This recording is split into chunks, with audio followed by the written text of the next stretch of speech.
좋은 아침입니다. 목요일 아침에 만나는 목요 라디오 방송입니다. 저는 DJ로 섬기고 있는 박후일 전도사입니다.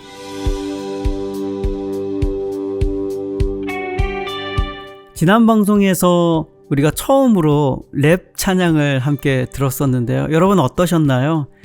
찬양에도 또 음악에도 여러 가지 장르가 있듯이 찬양에도 여러 가지 장르가 있습니다. 랩 찬양 여러분 앞으로도 기회가 되는 대로 한 번씩 더 들려드리도록 하겠습니다. 저희 방송에 아주 애청자인 한 성도님들께서 이렇게 댓글을 달아주셨네요.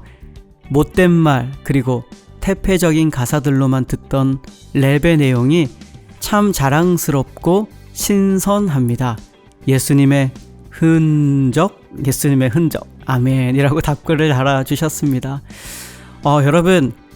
여러분들의 답글과 또 참여로 라디오 방송이 풍성해집니다. 많이들 참여해 주시고 또 댓글로 응원해 주시면 감사하겠습니다. 여러분들은 오늘 어떤 마음으로 하루를 시작하셨나요? 해결해야 될 산더미 같은 일들로 복잡한 하루를 시작하시는 분도 있겠고, 여전히 회복되지 못한 마음의 상처를 오늘도 추스리며 또다시 하루를 다시 시작하시는 분도 있을 것 같습니다. 또한 하나님이 주신 은혜와 그 사랑에 또 감사함으로 오늘도 견디고 이겨내고 살아가자고 결단하며 이 하루를 시작하신 분도 있을 것 같습니다. 우리가 처한 상황과 환경은 다 다를지라도 동일한 한 가지가 있죠. 그것은 바로 하나님은 여전히 우리와 함께 하신다는 사실입니다. 그 사실을 굳게 믿고 오늘 우리에게 주어진 하루의 삶도 믿음으로 한 걸음 한 걸음 걸어 나가시기를 간절히 소망합니다.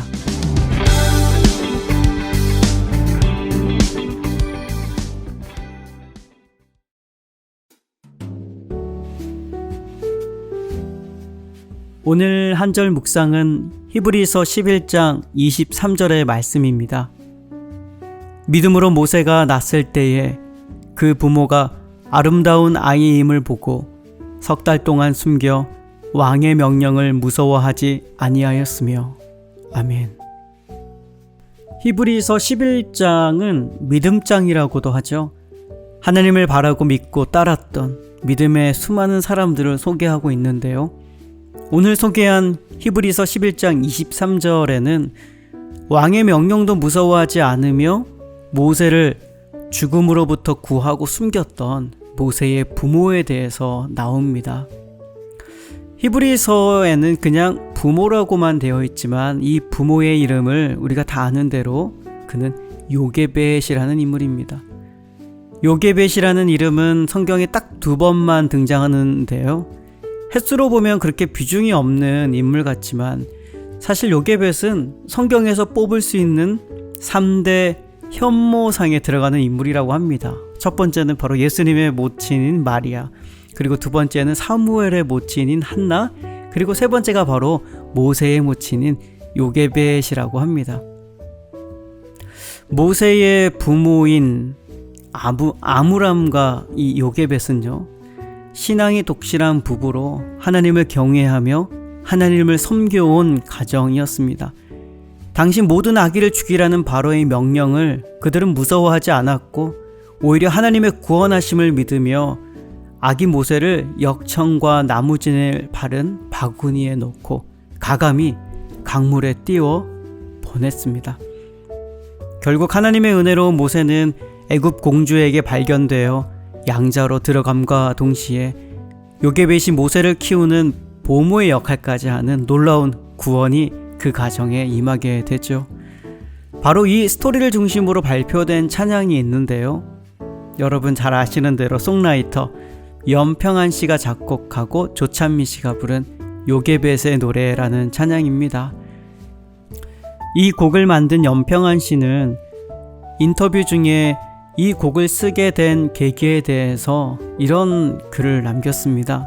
제가 그 글을 이분의 인터뷰 내용을 읽어드리겠습니다. 아이가 셋이다.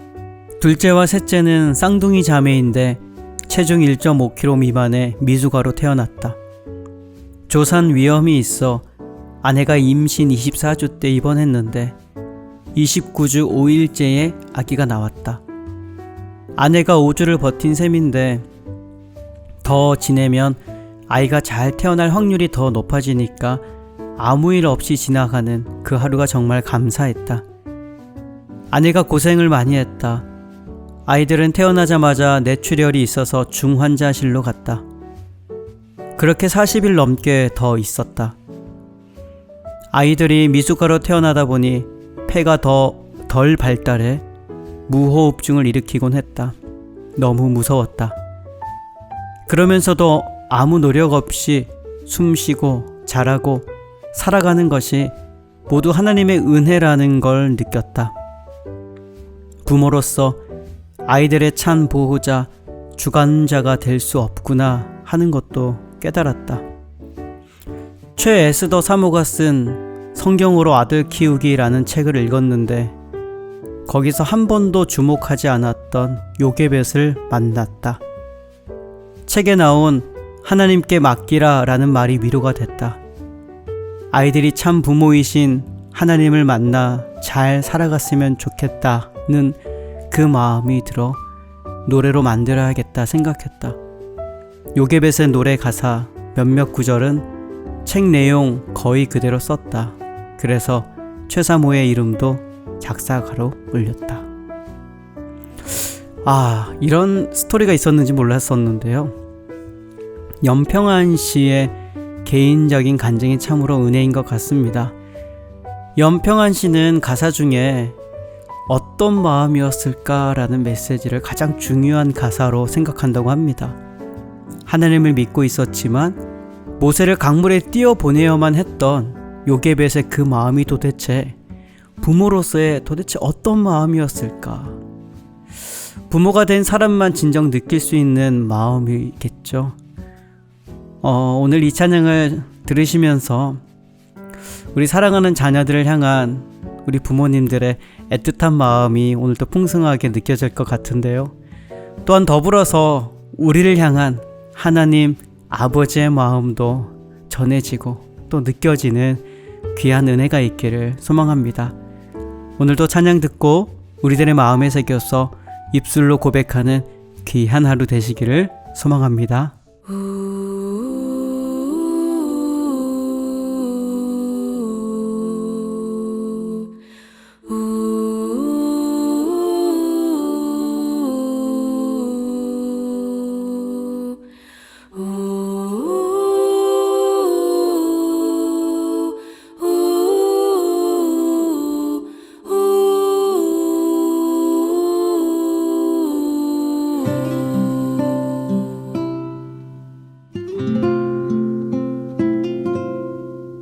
작은 갈대 상자 물이 새지 않도록 역청과 나무진을 칠하네. 어떤 마음이었을까 그녀의 두 눈엔 눈물이 흐르고 흘러 동그란 눈으로 엄마를 보고 있는 아이와 입을 맞추고 상자를 덮고 강가에 띄우며 간절히 기도했겠지. 정처 없이 강물에 흔들흔들 흘러내려가는 그 상자를 보며 눈을 감아도 보이는 아이와 눈을 맞추며 주저앉아 눈물을 흘렸겠지. 너의 삶의 창조이